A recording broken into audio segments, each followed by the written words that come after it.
তো কি বলবো আপনাদের কথা, আমিও তো তেলের জন্য এসে দাঁড়িয়ে রয়েছি। তো এই জন্য গতকাল গেছিলাম প্রায় 42টা পাম্পে।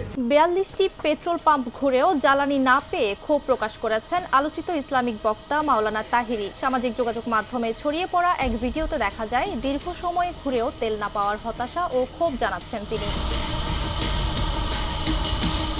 ভিডিওতে তাহিরি বলেন, একের পর এক পাম্পে গিয়েও মিলছে না ডিজেল কিংবা অকটেন। এতে সাধারণ মানুষের ভোগান্তির কথাও তুলে ধরেন তিনি। তার ভাষায় শুধু তিনি নন, এই সংকটে পড়েছেন হাজারো মানুষ। জরুরি প্রয়োজনে বের হলেও জ্বালানি না পেয়ে ফিরে যেতে হচ্ছে অনেককে। ভিডিওটি প্রকাশের পর সামাজিক মাধ্যমে শুরু হয়েছে ব্যাপক আলোচনা। কেউ কেউ বর্তমান পরিস্থিতি নিয়ে ক্ষোভ জানিয়েছেন, আবার কেউ প্রশ্ন তুলেছেন জ্বালানি সরবরাহ ব্যবস্থাপনা নিয়ে। এদিকে সংশ্লিষ্টদের দাবি, সরবরাহ স্বাভাবিক রাখতে কাজ চলছে এবং সাময়িক সংকট দ্রুত কাটিয়ে ওঠার চেষ্টা করা হচ্ছে।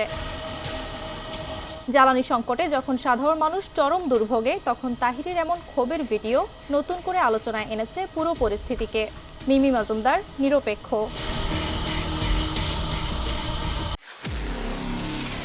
নিরপেক্ষ, সত্য প্রকাশে আপোষহীন।